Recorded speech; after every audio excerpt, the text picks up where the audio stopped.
Benjamin et Sandra avaient quitté Troyes pour s'installer à Sevran. Pour Benjamin, c'était un rêve devenu réalité, il conduisait désormais le RER B, reliant Mitry à Robinson. Chaque jour, micro en main, il annonçait les arrêts aux voyageurs avec une fierté qu'il n'avait jamais connue. Sandra, de son côté, avait trouvé un poste en ESAT à Aulnay-sous-Bois. Fatiguée mais épanouie, elle se disait que ce déménagement avait changé leur vie. Leur appartement, situé près de la gare de Sevran-Livry, était encore plein de cartons, mais déjà rempli de rires et de projets.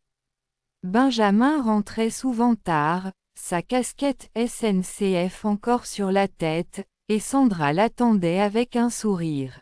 « Tu sais, j'ai croisé de nouveaux collègues super gentils », lui confiait-elle.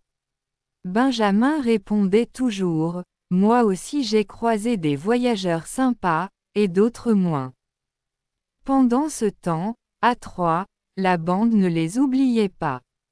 Dylan, Noémie, Kamel et Jay avaient prévu de venir les voir en juillet. « On débarque chez toi, gros », avait promis Dylan. Sandra avait préparé un couscous, Benjamin s'était arrangé pour être en repos ce week-end-là. Quand ils arrivèrent enfin à Paris, en RER depuis Gare de l'Est, Benjamin les attendait à Sevran-Livry. « Bienvenue en Seine-Saint-Denis », lança-t-il en rigolant. Tout le monde monta dans l'appartement, impressionné par la vue sur la banlieue. Dylan, canette à la main, lâcha, ici, tentant les trains passer toutes les 5 minutes, gros.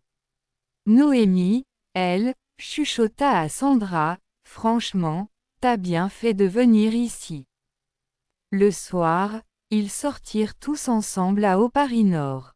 Burger, boutique, rire, Benjamin ne pouvait s'empêcher de parler train, entre Châtelet et Gare du Nord, le courant change, c'est technique. Dylan éclata de rire, toi, t'es plus un pote, t'es un prof de RER. De retour à Sevran, l'ambiance se calma.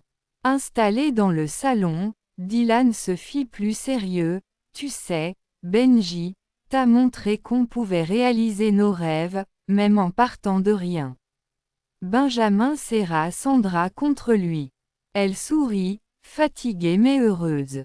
La BS Family venait de commencer une nouvelle vie en banlieue parisienne. Et pour la première fois, tout semblait possible.